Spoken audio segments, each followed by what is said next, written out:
let's go back now, or let's stay in Boston, excuse me. Nuguse, 738 for Yared. You mentioned, hey, he should go for it.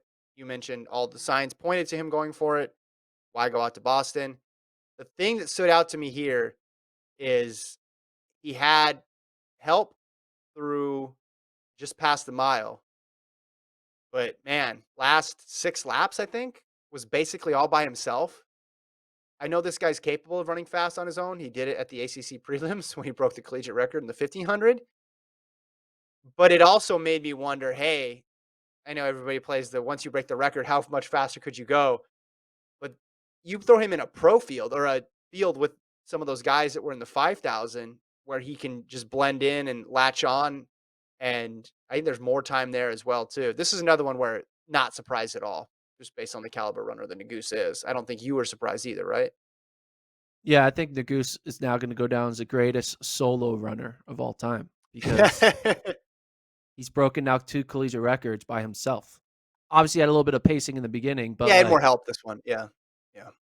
it's still to get through that final. I mean, you look at a lot of sometimes top collegiate like record breaking happens in pro races where they finish like fifth. I mean, you saw Adrian Wildshut Yeah, finished exactly. like Yeah. sixth in his race and was a second away from breaking the collegiate record. He just got pulled along Yeah. to a time. This was Yeah. like all in on you and I mean, excuse me, all in on himself. And I think he could have gone much faster. I think if he's in like a Jakob Ingebrigtsen race that's like 7:30 pace, I think Yeah. Naguse runs like 7:35. Like I think he has another like 3 seconds at least that he could put on there. I mean, clearly he has the mile speed. Yeah. And I keep on thinking, why is Yared in college? Like, what's he doing, man? He's won the DMR a bunch of times. He's broken the Yeah. collegiate record, 1500. He's won outdoor. The cross country season's done. I Mhm. guess this is why he's still in college. He's like, all right, just collect one more Yeah. scalp of a record, and now like, what else does this guy need to prove? Like, just give this guy It some money and let him go run for it's money, right? also That's like, it what is it? it it it also puts interesting context around the idea of collegiate records because Cole Hawker could be in college for what, another 3 more years or True. something?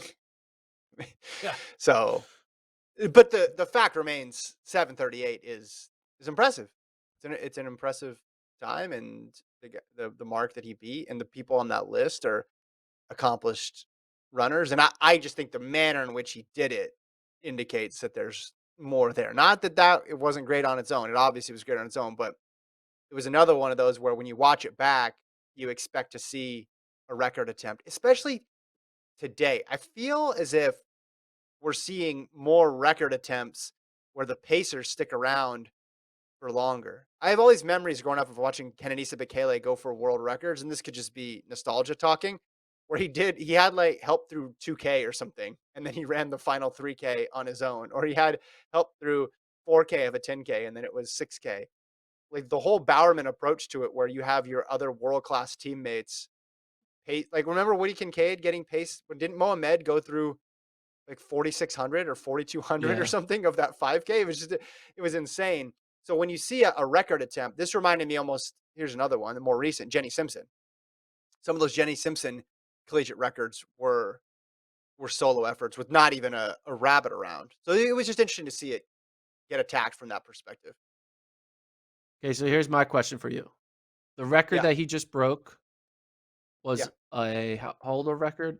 18-year-old record, right? Set in 2004. yeah.